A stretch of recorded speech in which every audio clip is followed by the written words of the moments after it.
we can basically give you CUDA level performance, or even better, PTX level performance, without you ever having to write CUDA, and helping you stay in PyTorch.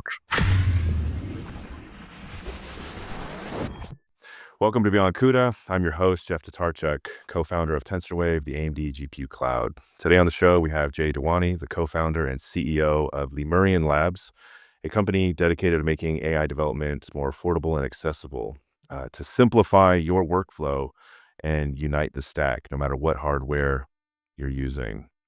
Jay, great to have you on the show, man. How are you doing? Thanks for having me. And can I say it is not fair how on point your hair looks right now, and mine looks like it's do I need to mess it up, man? Is that what needs to happen? All right. Always good to see you, man. Well, first off, I want to ask, why Lemurian? Like, what's the backstory behind the name Lemurian? So when I was younger, relatively younger than I am today, and very fascinated with science fiction and mythology and so on, I came across Atlantis, like many do, and discovered that a lot of the story was mistold. Atlanteans had better marketers, but it really was three different factions that made up everything back then. It was the Atlanteans, the Lemurians, and the Moos. And the way it kind of goes is Atlanteans were the royalty and the politicians and so on and so forth. Lemurians were the scientists and the free thinkers and the heretics. And the people who lived in Mu were worker warrior class. And the Lemurian mythology really is they were gifted knowledge. And they thought as their purpose to advance it, invest in it, and nurture it, and use that to build technology to benefit everybody. And when I was thinking about what we were going to be working on at Lemurian, it is really unleashing AI so that everyone can use it. And there was a lot of lessons that I wanted to bring forward from that story about how do you actually build powerful technologies, make it safe and accessible and usable for everybody. And that really, really is core to what we're doing, how we think of ourselves, and the kind of products we like building. Yeah, it just fits. And then, I love the fact that a group of lemurs is called a conspiracy. That's amazing. So there's a multiple entendre here. I like it. There is. Double was too simple for us. There's gotta be many layers. I like it. So, take me back to why did you decide to go in on this? Why did you decide that, what is the thing that Lemurian is solving, and why did you decide to do it? A long time working in AI, building foundation models, large ones, and thinking about general purpose foundation for robotics, worked on self-driving cars, worked on drones and on Earth and in space, worked on Mars rovers, worked on a whole bunch of other all sorts of random things. And I started to feel more and more that we have everything it takes. We have all the knowledge, we have the right models, we know how to train them, we know how to scale them, we know how to build physics-based simulators, we know how to deploy things into the real world, we know what the challenges are. Well, why don't we have 300 million robots in the world? That's where it really started.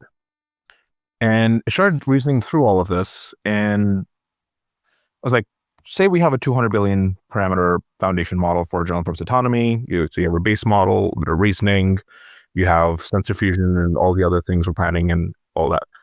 What would it take to deploy this, right? You're looking at 200 billion parameters, 6 different cameras, 1080p or 4K, running at 60 frames a second. You want reliability, you want power efficiency. And that's where the problem comes in.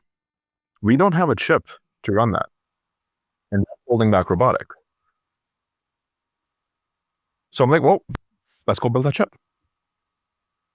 I want to see robots in the real world, and I believe it's going to be massively economically beneficial for everyone. So started thinking about it. And when we started building it, I'm like, okay, we need to build a foundation model, the simulation engine, so we can fine tune and train these models. We need to build a stack so that people can actually go and train and write code that'll run on this chip that we're writing. And then this chip itself is already super heterogeneous to hit the power envelope and the performance targets. And, when you look at all of that at one thing, it's That's 3 or 4 Herculean tasks sort of rolled up into one. A startup should really do one. Like one Herculean task is more than enough. So we started thinking about simplification. It was like, robotics is still further away. A lot of things have to happen. What's the real problem in the world? Looks like it's the data center. Do they need a chip? We have a pretty good chip architecture here. Could it still be applied to the data center? And we start thinking about it. And I'm a big fan of simulation, right? Because I spent my background being applied math. I like modeling things and understanding them and seeing how the system works and how it changes over time. So I designed the chip for 5 nanometer, started thinking about 3 and 2 nanometer, and something just didn't seem right. Where performances weren't coming in future generations. The cost of fabricating a new chip is going higher. We're not getting more energy efficiency. All of the things that we are used to, where we get free performance by not changing code, right? That's gone. Why build a chip? And that led me down the path thinking, I think software needs to be reinvented. Because we've been programming in a very particular way for over 40 years because we were solving different problems at different scales. AI is this workload that is, a massive deviation from the kinds of things we've seen in the past. And it just wants to consume every bit of compute in its path. It just wants to, and it wants to learn. And if you start deploying this and you're thinking about the way models are evolving now, becoming larger, more mixture of experts, multi-agent, chain of thought reasoning, and reinforcement learning all sort of getting smushed into one, it creates this very unpredictable environment. And we can't go the normal route of writing kernels to optimize for everything, because kernels as a thought pattern are about local optimizations. And we start thinking about global optimizations at the system level. And that is where performance comes from in a post-Moore's Law world. So that became the goal. What would reinventing software look like to make compute more accessible and make performance easier to get out of more heterogeneous systems at scale? So good, man. I think you definitely have hit the nail on the head with, yes, AI needs more and more compute, and it, it wants to be agnostic, and there needs to be something out there that can help it be agnostic, and creating that path It to doesn't doing that. want to be agnostic. It needs to be. Yeah, exactly. And so, I mean, what do you see as the path that needs to happen? I mean, everybody talks about how, CUDA was developed and we wouldn't be here without CUDA, and billions of dollars has gone into developing CUDA to get it to where it's at today. People are saying this is a huge, like you said, Herculean task to overcome. Where do you see the opportunities that are the lowest hanging fruit that, you mentioned, like, yes, just there's kernel optimization, but there's something more that can be developed. Where do you see the lowest hanging fruit and the opportunities that you guys are working on? Yeah. So first thing to recognize is, well, NVIDIA did an amazing job with CUDA. Without them, we definitely would not be here, because they made programming accelerators easier. And that was needed to be able to get to this place. But CUDA was designed to program a single chip at a time, right? Very long time for them to get from, even the early UDA days to then get to CUDA, get PTX right, get the programming model to a point where it was easier for developers to use relative to the other things that were out there at the time. And it took 10 years to get people to think in terms of SIMT programming, right?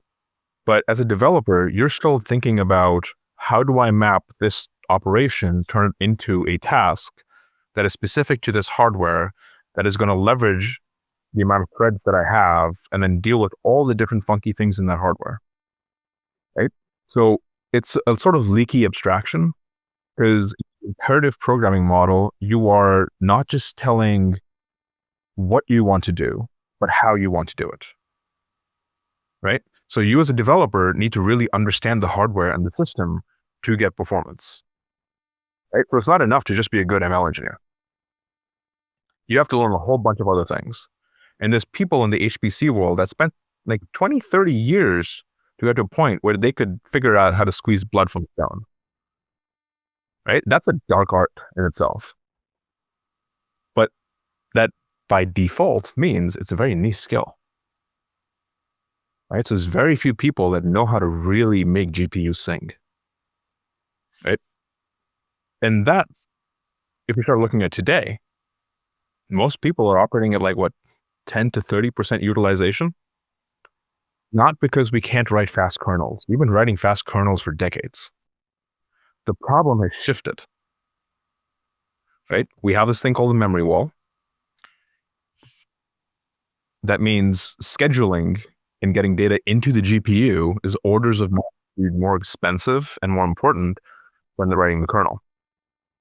If I write an okay kernel, but I have a really good schedule, I'm going to get more performance than somebody who wrote a perfect kernel with a really crappy schedule.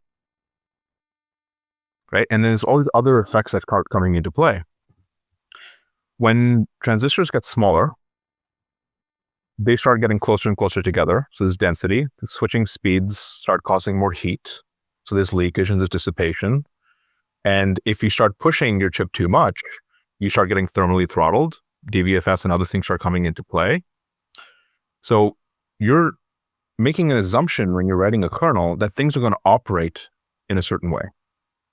But that's not really true in a real world, especially as you scale out to a system, right? Multiple GPUs connected through multiple sockets. You're dealing with NUMA, right? So a lot of things start becoming more unpredictable. Developers don't know how to deal with that. Because the assumption is I have a flat memory model and I can program this in a particular way because we were all trained to think sequentially. But now we're talking about parallelism, concurrency, distributed programming, all kind of rolling up into one to make AI work. Well, AI has evolved into the supercomputing problem. Old tricks are useful, but they're solving only a subset of the problem. And that is where we're differing. We're saying we can create a compiler and a dynamic runtime that can understand and extract the different kinds of parallelism on your behalf from the workload that you wrote, figure out all the different optimizations and for specific kinds of hardware, do all of the loop unrolling, blocking, tiling, fusion, all that stuff, and then schedule it dynamically on the system. Right? Specifically focusing on the memory hierarchy and bandwidth and optimizing for that. So think instead of moving data to where compute is, move compute to where data resides to minimize data. Interesting. It really is. You know, they talk about how this is the digital brain, and how you mentioned, you know, they're currently only using 5 to 10, but we only use 5 to 10% of our actual brain, and you know, learning how to expand beyond that in the infrastructure space is fascinating. And so how are you guys envisioning that process from your approach to compiler and runtime design that sets you apart? Yeah. So as I said, most others are taking the approach of we've been writing so many kernels. If I look at CUDA, I need to have a literal CUDA alternative. Right? What does CUDA do? It makes it possible to author kernels that can run on GPUs. Right? There's a JIT compiler behind PTX that will map, your code down to the right hardware. But if you really want performance, you have to write very specifically for that hardware. Right? When writing C++, you have to do inline assembly. Right? In CUDA, you do CUDA plus inline PTX, and that's kind of the same kind of analogy. So normally, you have a programming model, an execution model, and the hardware, right? All three of those things have to match because information has to be preserved in order for you to get performance, right? So that's why you'll see every single chip company wanting to build their own software stack because they have really specific things inside of that, right? And they want to expose it to the developer to get performance. What we started saying is, in a heterogeneous world, we can't expose hardware because it'll be too cognitively overloading for developer. So the programming model abstraction has to change and it has to go higher, right? Now, there's a gap between the programming model and the execution model because the execution model is different for each different piece of hardware. So let's look at parameter and let's parameterize it using hardware information. And now we can inject in the information that people did not have on top. So the compiler somewhat becomes semantic aware. And now it can do these different kinds of optimizations that previously were not possible. So it really is rethinking programming models, compilers, and runtimes from first principles for programming heterogeneous systems. The problem was, I need to program a single chip and just get performance. A kernel authoring tool is the best thing in the world. If I say I want to program a 100,000 node cluster, that doesn't scale. I'm spending more time sitting around waiting for data to show up to me to actually start computing. But different chips, even from the same fab on the same node from the same company, they don't run the same in the real world, right? Some run slower, some get thermally throttled based on where they're placed and how the cooling works, and a whole bunch of other things. It doesn't scale in the real world. So how do you route things around that to make sure work's constantly progressing? Those are things that become possible afterwards. Man, there are a lot of problems that need to be solved in this whole process, and you guys are focused on your specific area in this process. And obviously, you can't solve the whole stack. Give me time. Okay, well, I like it. Well, there's definitely got to create the roadmap to help solving it. But in the meantime, while you're focused on this, if you could wave a magic wand and have one of the other areas be fixed and prioritized that would make things easier, what would be some of those things that you would prioritize? If somebody else could focus on building something to fix something, what would that be? That's a good question. I mean, the obvious answer would be give me better memory. Because a lot of problems start disappearing or becoming easier when memory is less of a bottleneck and the memory wall keeps getting bigger and bigger and bigger and it's getting harder to overcome or cross over, right? And then same thing with networking and packaging. Those all have an impact on where things get placed and how you get information in and out of chips. Those are really complicating things, right? If you look at some of the modern chips, it's one thing, it's one package, but it's really like 4 to 8 different GPUs just sitting together with really complex networking. And then you have HBM, and the way the L3s talk to them really matters.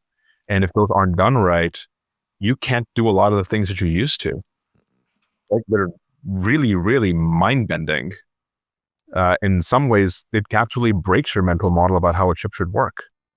Like, I have actually dealt with chips from certain companies that made me fundamentally question whether or not I know how to write software. Would you focus more on the hardware, like making better and more efficient chips, or focus more on the networking side, or what would be your, like, hey, if we could prioritize, like, if solve this. I'm going to operate under the assumption that we're in the world we are today and physics still applies. Yes. In which case, transistors, they start stalling out. Memory is not going to improve that much. Interconnects are going to improve, but we're going to start moving towards more optical. The things that I want to start seeing is cleaner interfaces for chiplets, so we can have more bandwidth locally,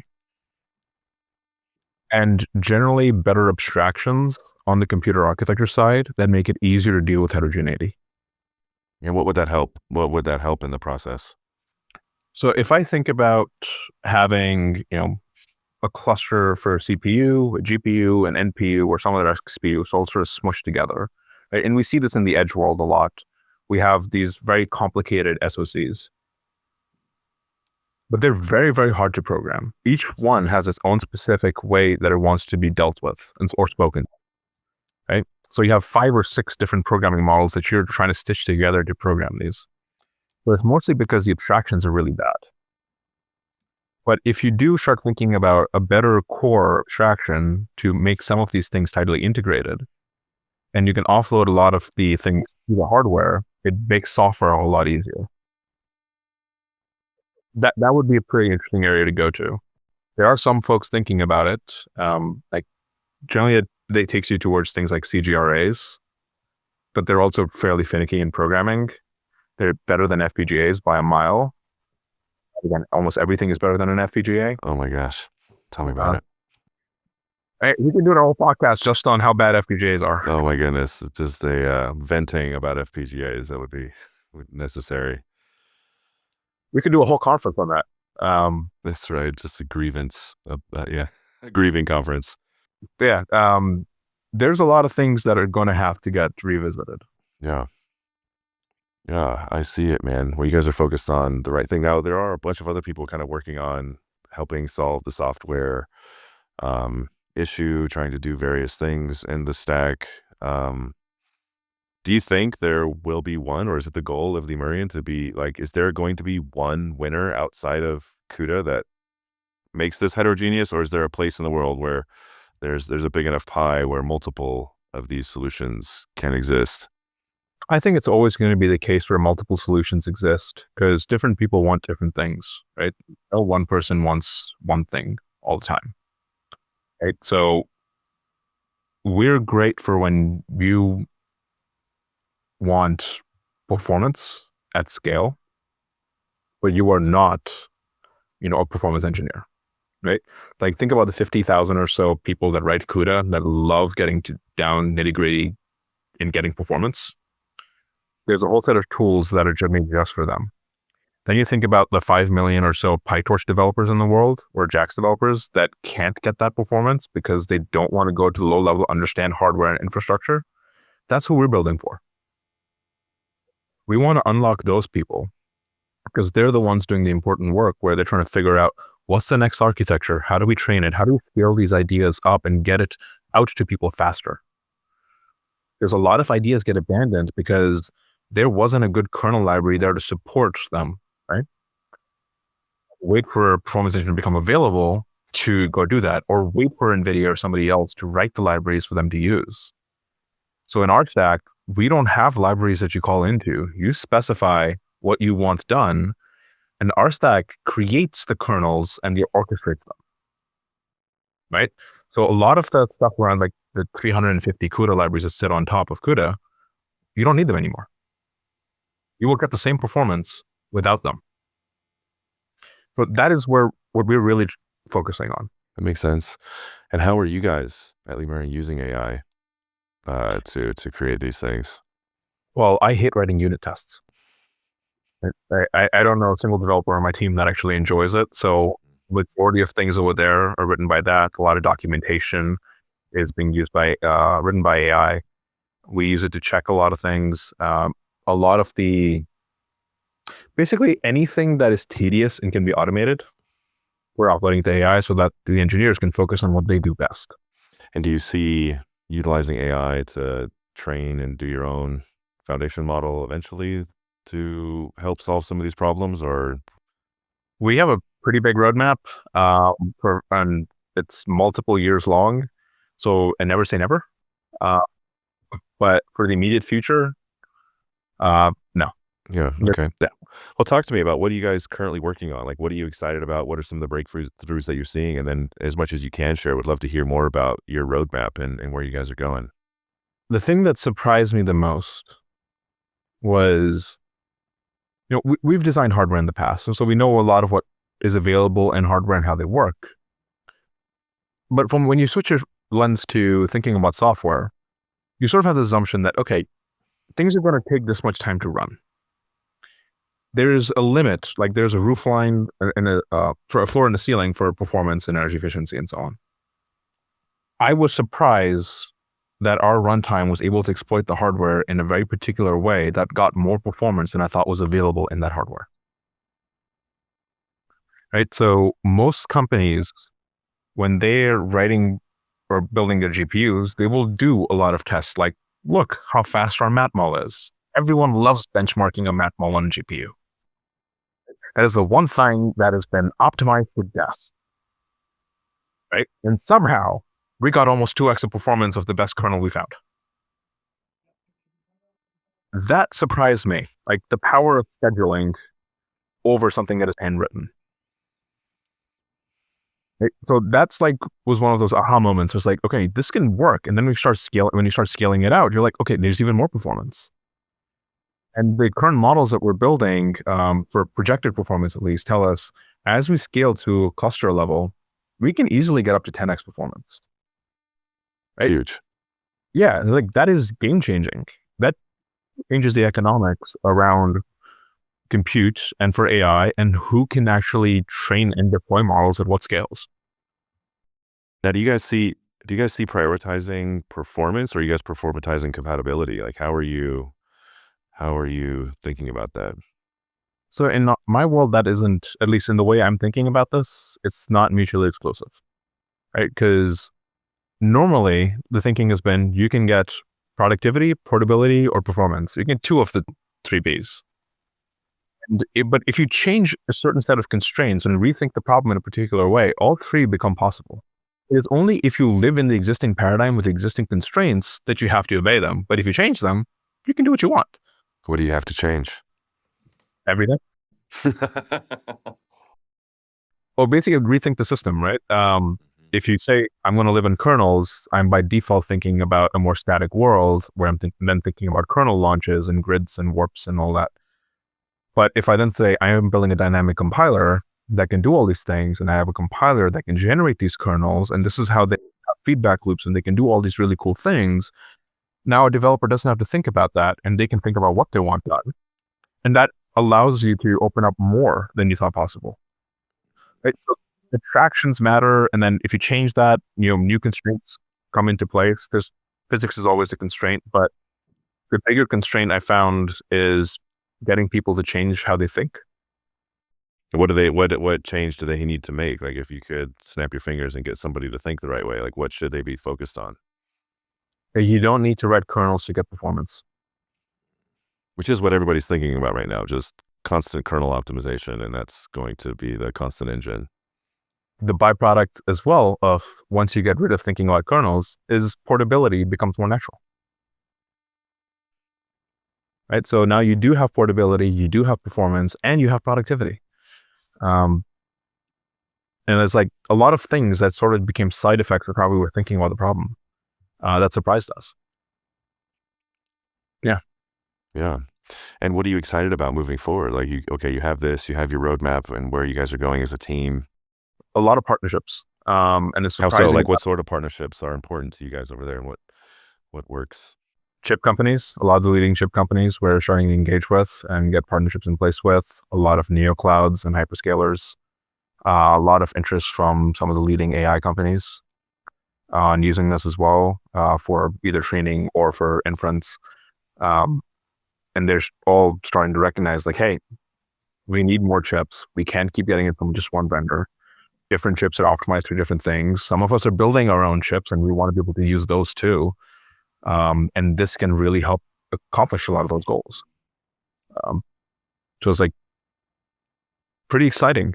And, after a couple of years of trying to build this and figure out how to build it right, all of a sudden you get a lot of people being like, we need that. Exactly. Now, with what you guys are building, is it like proprietary in-house, or how are you giving the developers at the end exposure to it so that they can build on top of it? How are you thinking about the ecosystem and how developers will use what you have? Yeah. So there's two paths. One is, you can use our DSL and that's going to be open source. And then there's us as a backend to PyTorch. So if you're using PyTorch, you should kind of just specify us as the backend, and then you can call into us, and then we'll give you that performance on whatever hardware. Or you can specify everything as you want in our DSL. That makes sense. Now, if a developer or an engineer is out there listening to this podcast right now, what is your pitch to them as to why they should use this, want to get involved, like get behind something like this when they're really comfortable with CUDA right now? First question is, are you really comfortable with CUDA? And second, do you like your sanity? If you want to be even more comfortable and you would like to keep your sanity, come find us. Because we can basically give you CUDA level performance, or even better, PTX level performance without you ever having to write CUDA and helping you stay in PyTorch. Amazing. That sounds like a good option. I would think so. I mean, honestly, this is a stack that I wish I had when I was developing models. That's right. That's what it sounds like. How can people get involved? Like, as far as where you guys are going, are you hiring on your team, or are you looking for design partners to be building this out with, and who are the ideal design partners that you're looking for to build this with? Yeah. Well, biggest design partners that I care about obviously are the chip companies, right? We want to make sure that we are supporting their hardware and making the things that they thought were special in their hardware available so that people can get that performance, right? So think about NVIDIA, for example, right? The tensor cores are really cool, right? These tiny little systolic arrays that are just hanging off the sides.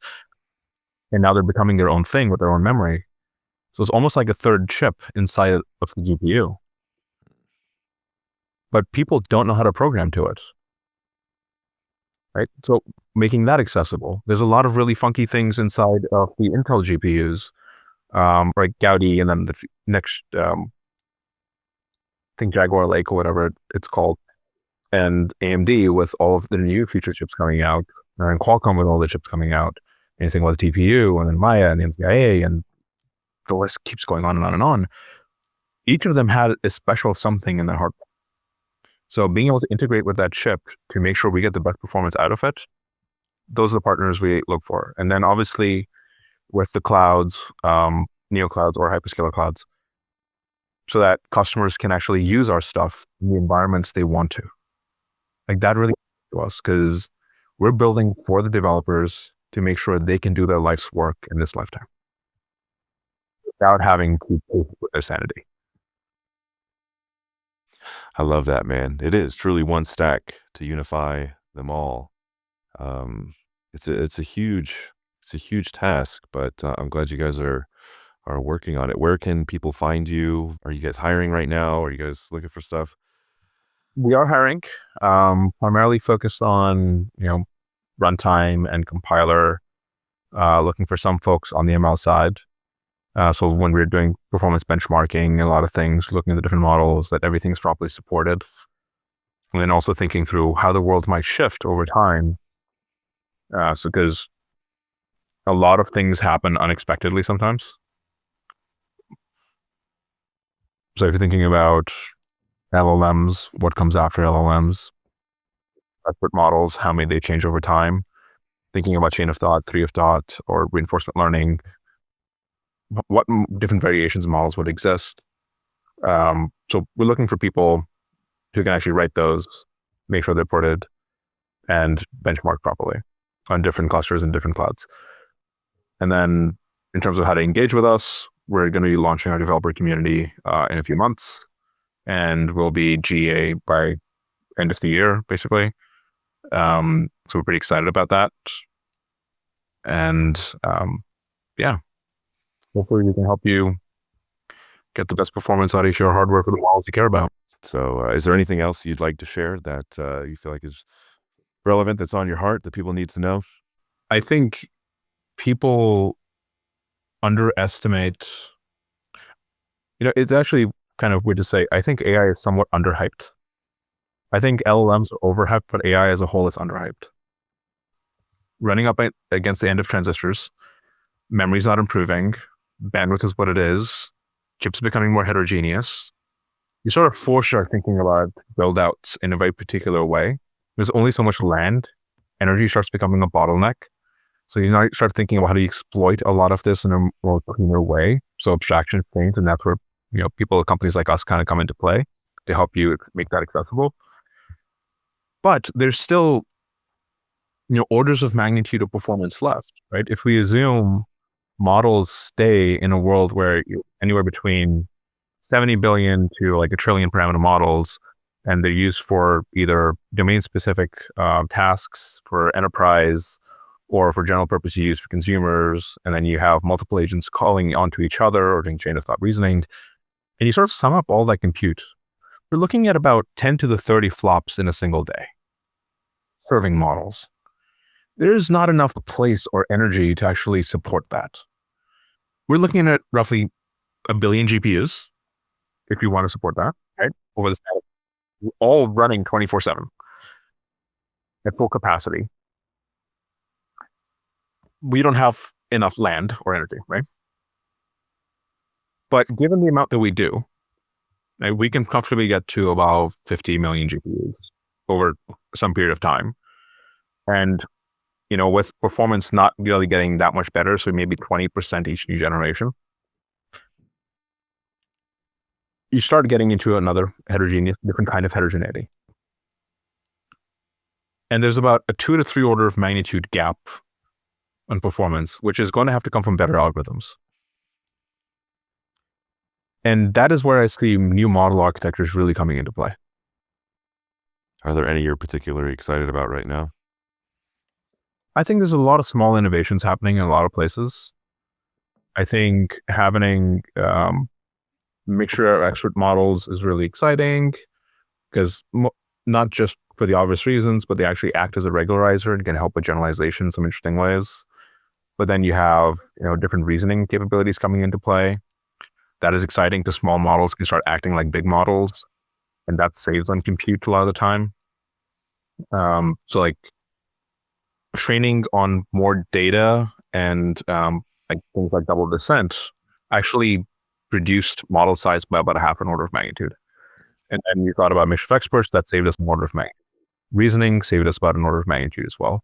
I think there's more innovations that have yet to come that we haven't fully explored that will become very important. And there's a lot of old ideas from way back when that are going to start getting revisited. And then eventually we get to places where we start having continual learning and a lot of other things start coming into play, which are going to be really exciting. Yeah. And then self-distillation could eventually be a thing too, which will all serve to reduce overall load. But there's a hard limit to how much compute's ever going to be available. That's heavy, man. AI is currently underhyped. The opportunity is a lot bigger. Yeah. And one thing I worked on way back when that I've always wanted to see happen, I just never had enough compute to even attempt it,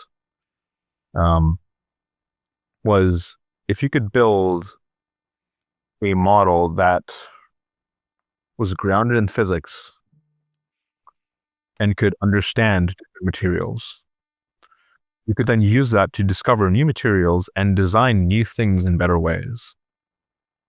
Think about new kinds of engines with new kinds of fuels designed for particular objectives, improving the state of cars or buildings, embedding new kinds of concrete or alternatives to it. We could have more sustainable cities. Like there's so much possible that we haven't even gotten to. And then obviously drug development and curing diseases and so on. I don't think it's that far away. But it's going to require an insane amount of compute. And a platform in which to orchestrate that compute. Yeah. And develop on that compute. And guess what? That's where Lemurian comes in. That's right. That's right. One step at a time. Jay, man, I appreciate you taking the time to come on here. And we'll be in touch. And we'll go from there. Sounds good.